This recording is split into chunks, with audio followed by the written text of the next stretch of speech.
હે ભગવાન, આ વાસણ લૂછી નાખું, પછી ઇસ્ત્રી કરી નાખું, પછી ઘણું કામ પડ્યું છે. ભાભી લે આવો બેન બાવો. બોલો હું આવ્યા છો? હું આવ્યા છો એટલે ના વાસણ અત્યારે ક્યાં લઈને બેહી ગયા? આમ જોવો તો કેટલા વાગ્યા છે, મારે ચા પીવાનો સમય થઈ ગયો. ખબર છે બેન બા, આ ગાય ગા વાસણ લીધા, મેં કીધું વાસણ લઈને પછી ઇસ્ત્રી કરીને પછી તમને ચા બનાવી દઉં, ત્યાં તમે ઉઠી ગયા. બોલો. હજી તો ઇસ્ત્રી બાકી છે. તો એક કામ કરો, ઇસ્ત્રી તમે રહેવા દો, એ હું કરી નાખું છું. તમે ચા મૂકો જલ્દી. તમે અને ઇસ્ત્રી કરશો? આજ સુધી ક્યારે ઇસ્ત્રી નામ અડાઈશો? એટલે હે નહીં નહીં, આ તમે કેવા હું માંગો છો કે મને ઇસ્ત્રી કરતા નથી આવડતું? ના ના, તમે છે ને તમારી લિમિટ માં રહેશો. આ તમારી માન મર્યાદા ભૂલી જાવ ને, ઈ નો કરતા. તમારી નડન છું એટલે હું તમે હું સમજો છો, ગમે તેમ બોલી દેશો એમ? ના ના બેન બા, આ તમે છે ને અમારી વાતનો આખો ઊંધો મતલબ લીધો. મેં તો એમ કીધું છે કે આ કોઈ દી તમે ઇસ્ત્રી ને એવું કર્યું નથી ને તો તમને નહીં ફાવે એમ. હે બોયલા કેમ તમે? અને કોઈ દી ઇસ્ત્રીને અડાશો? એવી તો બહુ ઇસ્ત્રીઓ જોઈ હો, તમે નહીં જોઈ હોય કોઈ દી. જોઈ હશે, ઇસ્ત્રી કરી નહીં હોય કપડાને કરીશ કોઈ દી? પાછા આવ્યા ને તમે. હવે છે ને મારે મારા ભાઈના ફરિયાદ કરવી જ પડશે. તમારે લોકોને જો નો પોહાતું હોય ને તો મને અહીંથી કાઢી મેલો, એટલે છે ને વાત પતે. મારે ચાય નથી પીવો હવે. બેન બા આમ છે ને આવી ગઢી રહી ન કરાય. આ તો નાની નાની વાતો કહેવાય, આમાં હું રહી કરવાની? હે તમને બધી વાત નાની જ લાગે હે ને? કેમ? જો બેન બા, હા તમે આજ સુધી ક્યારેય આ ઘરમાં કામ નથી કર્યું હે, અને આમેય મેં તમને કોઈ દી તમારા ભરોસે એકલું કામ મેલ્યું નથી, તો હું કઈ રીતે તમારા ભરોસે ઇસ્ત્રી મેલું કયો? હા નો કરે નારાયણ ને કપડા બપડા બાળી દીધા તો બસ એ જ વિચારો ને તમે કે મારી નળન થી બધું કામ ઊંધું જ થાય, એનાથી એક કામ સીધું તો થવાનું જ નથી હે ને? પણ ક્યાંથી હારું વિચારે? આ મારી નણંદે એક કામ હરખું કર્યું જ નથી આજ લગી. નહીં નહીં, આજે એક કામ કરો, મારા હંધાય વગોણા તમે કરી લ્યો. હા મને વાસણ ધોતા નથી આવડતું, મને કચરા કરતા નથી આવડતું, પોતા કરતા નથી આવડતું, ઇસ્ત્રી કરતા નથી આવડતું, બીજું કઈ હે તમારું આ માથું ઓળવતા નથી આવડતું હે ને? જો બેન બા આ કઈ રીતે વાત કરો છો તમે? જે રીતના તમે કરો છો ને એ રીતના મને હું કઈ કામ નથી આવડતું ભાભી. આમ બાસકાઓ કરો છો અને આમ જો છો આ નખ, આ નેવરા નેવરા આખો દી બકબક કરો છો તો નખ કપાય ને? આલ્યો આપું તમને કાપી દયો. તમારું મસ્ત મોઢું છે ને ઈ ઓલું આવે ને કાતર જેવું જ છે, કાપી નાખો આલ્યો. બેન બાપ હું તમને એમ કહું છું કે આ થોડું ઘણું કામ કરતા શીખી જાવ ને તો મારે તમને આવું બધું કેવું જ ન પડે. બોલ. તે ઇસ્ત્રી કરવાનું મેં સામેથી કીધું ને તે આપણે બે વેણ તો સંભળાવી દીધા, એટલે હવે જાઓ ને તમે. ચા મૂકો છો કે નથી મૂકતા ઈ કયો ને? મને છે ને આમ તમારી બીક લાગે છે. હાસુન તમે હરખી ઇસ્ત્રી કરશો ને? હવે કહી દીધું ને હું ઇસ્ત્રી નહીં કરું, બરાબર છે? નહીં કેમ કરો. કે મને તો આવડતી જ નથી તો હું કામ કરું?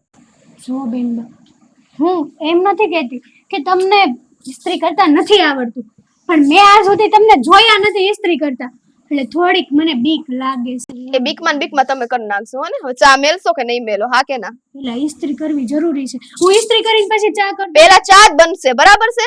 બાકી હું મારી સાથે ચા બનાવીને ઈ છે ને કપડા ઉપર ફેંકી જઈશ. જો હાવી દાદાગીરી નું હાલે હો તમારી. તમે ઇસ્ત્રી કરી નાખશો ને તો હું ચા હમણાં ફટાકે બનાવી દઉં. આ વાસણ લઈને સીધી રસોડામાં. શું કીધું તમને? આ વાસણ લઈને તમે સીધા રસોડામાં જ જાઓ, હા. અને મારે છે ને બહાર જાવું છે, એટલે તમે ઇસ્ત્રી વિસ્ત્રી કરજો. જલ્દી કરો ને, તમને ખબર હોય કેટલા કામ હોય. તમે ઊભા થાઓ, ફટાફટ લઈ લો વાસણ અને જાઓ, પછી ઇસ્ત્રી કરવા જાજો. આ તમારા ચમચા ને ચમચીઓ પડે છે. અને સાંભળો હવે, હા આટલું બધું તમે કયો છો ને, જાવશો ને ઇસ્ત્રી કરવા, હું એમ જ કહેતી હતી. જાઓ ને હળુદરે નો પ્રેમથી કરજો ઘરની જેમ, હે ને? હા ને? હા હા હો ને? જાઓ. કરશો ને ઇસ્ત્રી? જાવશો? આ મોઢા બગાડવાની જરૂર નથી. હે એવું છે? તો મોઢા તો હવે તમારા બગડવાના છે. એવી જોરદાર ઇસ્ત્રી કરીશ ને કે તમે જોતા રહી જશો ભાભી.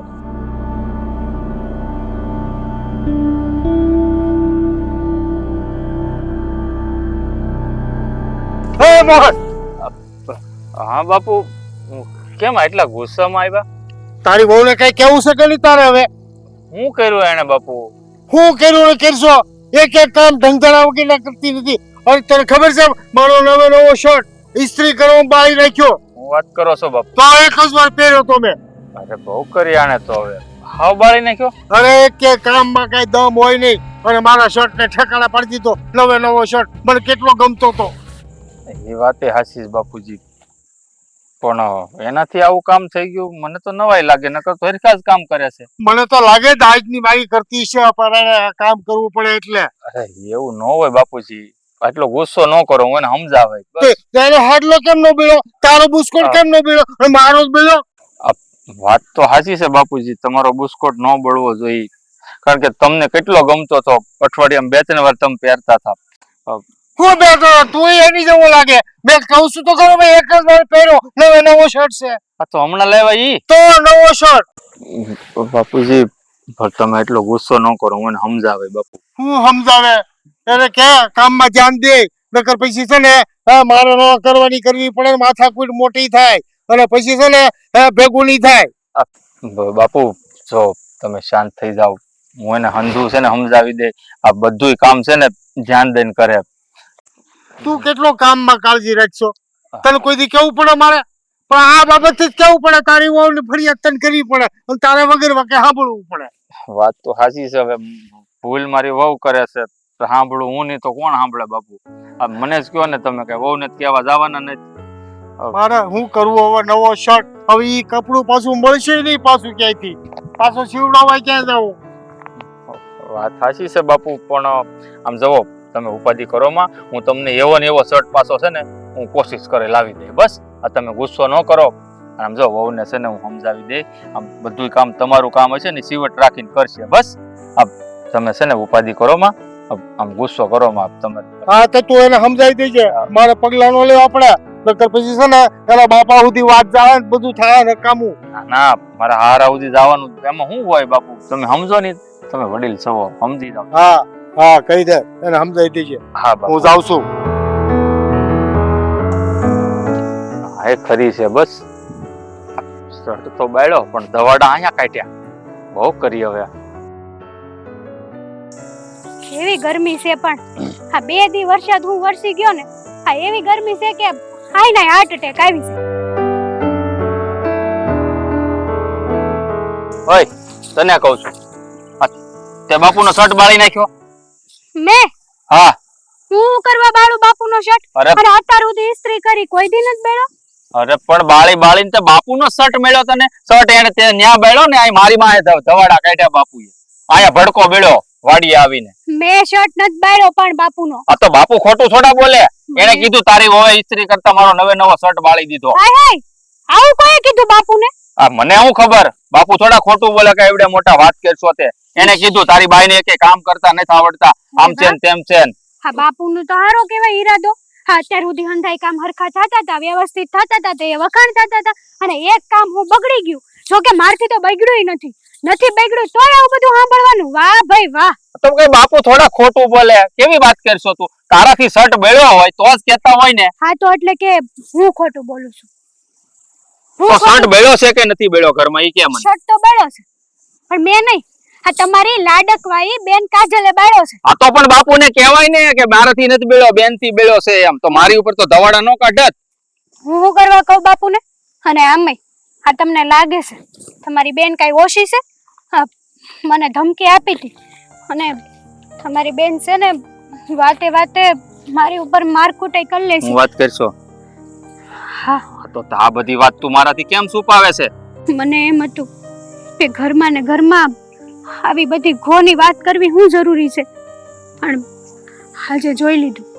હા બેનબાએ આ ઇસ્ત્રીની વાતને તો બહુ મોટી કરી છે, અને મારાથી નાના છે, હું એની ભાભી છું, માં સમાન કેવો, છતાંય મારી ઉપર હાથ ઉપાડી લેશે.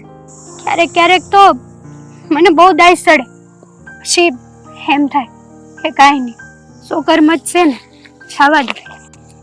માની લીધું કે તું એની ભાભી છો, સમજદાર છો, પણ જ્યારે પાણી માથાની ઉપરથી વયું જાતું હોય ને ત્યારે માંડીને ઘરમાં વાત કરવી પડે. આ વાત કરવાથી છે ને ઝઘડો ન વધે, આ હકીકત હોય ને સત્ય ઈ સામે આવે બધાયને. તુંય આવશે ને, હું તો કહું ક્યારેક આટલી બધી સમજદાર છે ને બુદ્ધિ વગરની વાત કરી નાખે છે. મારો હું વાક કાઢો છો? વાક નથી કાઢતો, સમજવાની છે ને તારે પ્રયાસ કરવાનો હોય. આ હાસુ છે ને અગા બાપને કહી દેવાય, જેની ભૂલ હોય ને એને કહેવામાં કાંઈ વાંધો નહીં.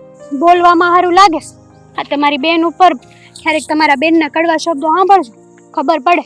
આ કાનમાંથી લોહી ન નીકળી જાય ને તો કહેજો. હા એટલે જ કહું છું બાપા, જેની ભૂલ હોય ને એને કહી દેવાનું હોય. અને તું મારાથી હું કેમ વાત છુપાવી તે? જે હકીકત હોય મને કહેતા હું કઈ થાતું તું તને? હું તને કઈ ખીજાવાનો હતો? હું ઘરમાં કકળાટ કરાવવા નહોતી માંગતી, ઝઘડા કરાવવા નહોતી માંગતી એટલા હાટુ મેં આ ઇસ્ત્રી વાળી વાતે હંતાડી હતી. એણે કીધું ને કે શર્ટ મેં બાળ્યો છે તો હા મેં બાળ્યો છે, પણ બસ બાપુએ પણ આજે એની હદ પાર કરી દીધી અરે આમ હાળ માથે લેવાની કાંઈ જરૂર નહોતી. શર્ટ બેન થી બળી ગયો તે ખાલી મને કહી દીધું હોત ને તોય હું બાપુને કહી દે. મને બીક લાગી હતી. તમારી બેને ધમકી જેવી આપી હતી નવી નવી. ધમકી આ બેને છે ને હવે અહીંયા ઘરે આવીને હદ કરી નાખી છે બસ. પણ જો તું ચિંતા ન કરતી, હું બધું થાળે પાડી દે. હાલ હવે ઘરે હાલ, અહીં નથી ઉભરે વાડીએ, આમે તે ઘરે જવાનો વખત થઈ ગયો છે. હાલ. એક થી એક નંગ ભર્યા છે આખા. બસ આજ કમી બાકી હતી બેટા. હવે તું હું આવી ગયો અહીંયા? હે, તમને તો ખબર જ છે કે તમે મારી મમ્મીને હેરાન કરો છો. હે તો તું હવે મોટાની વાતમાં હે ઢીંગુડા તું બોલી છે?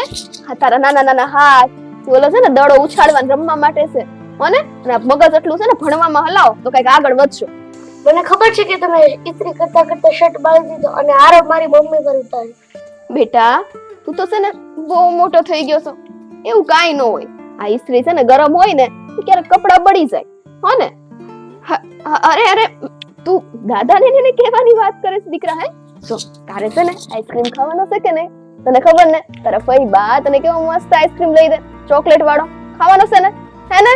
નહીં, મારે આઈસ્ક્રીમ નથી ખાવું. નત ખાવો? નહીં. નહીં? ઉપડો જાવ તો હો, રમવા મળો ચૂપચાપ. એટલું અમથું ટેણ્યું હે પાછું મને કહેશે દાદાને કહી દઈશ. તારી વાત કોણ સાચું માનવાની? દાદાને કહી દઈશ તો હવે તો મોઢું સરખું રાખ. મોઢું ચડાવીને બેઠી છે હજી તો. હા, જય શ્રી કૃષ્ણ. જય શ્રી કૃષ્ણ. આવો બે. અરે શું આવો બેસો.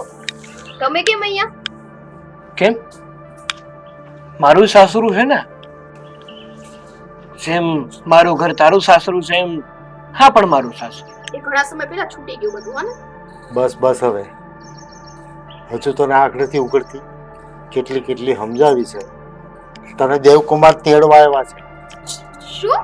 હા, એટલે આ ઘરમાં હું તમને આટલી ભારે પડતી હતી કે તમે મને એની હારે મોકલો છો? તું આજીવન મારા ઘરે રહે ને તોય મને ભારે નથી પડતી, પણ તું તારા ઘરે સારી લાગે, મારા ઘરે નહીં. કયો ને એને પૂછો ને એના ઘરે રહું તેના ઘરના મારી હારે કેવું વર્તન કરે છે અને ત્યાં જ હવે પાછી આવું.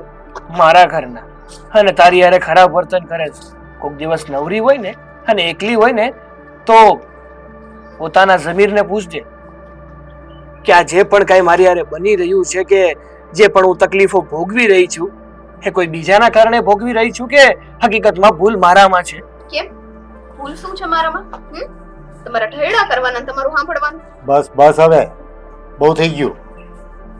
જમાઈ તમારો કાંઈ વાંક નથી. તું જે વર્તન કરે છે ને એનો વળતો જવાબ એવો જ હોય. એટલે સારા વર્તનની અપેક્ષા હોય ને તો આપણે સારું વર્તન કરીને બતાવવું. મારે એના ફેમિલી વાળા હારે નથી રહેવું. એને મંજૂર છે તો મને લઈ જાય.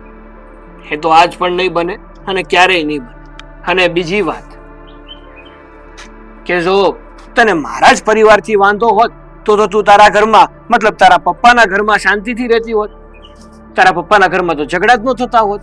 એ બધું તમારે વહીવટ નથી કરવાનો હો. પણ એના પરથી તારે બોધ તો લેવાનો જ હોય ને કે હું જ્યાં જાઉં ત્યાં ઝઘડા થાય છે તો ખામી કોની હોય છે. એટલે હવે આજ સુધી મેં તને પ્રેમથી સમજાવી છે ને એ જ ભાષામાં આજે સમજાવું છું. પપ્પા બસ હવે મારે બીજું કઈ સાંભળવું નથી. મેં તને કીધું ને તારી બેગ તૈયાર કર અને દેવકુમારની સાથે નીકળ.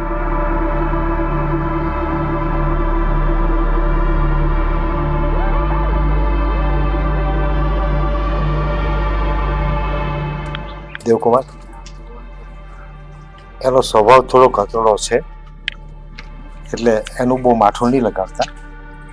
અરે ના, એવું કાંઈ વાત નથી બાપુજી. હંમેશા એની કોઈ પણ વાતનું મારા ઘરના કોઈ પણ સભ્યએ છે ને ખરાબ લગાડ્યું જ નથી. પણ આ તો કહેવાય ને કે સહન કરવાની પણ કોઈ હદ હોય. સાચી વાત છે, પણ હવે કાંઈ પણ ફરિયાદ હોય ને તો એની ફરિયાદ ઢાંકતા નહીં, મને ખુલાસાવાર વાત કરજો એટલે હું ત્યાં આવી અને એને સમજાવી દઈશ. સારું. ઠીક છે.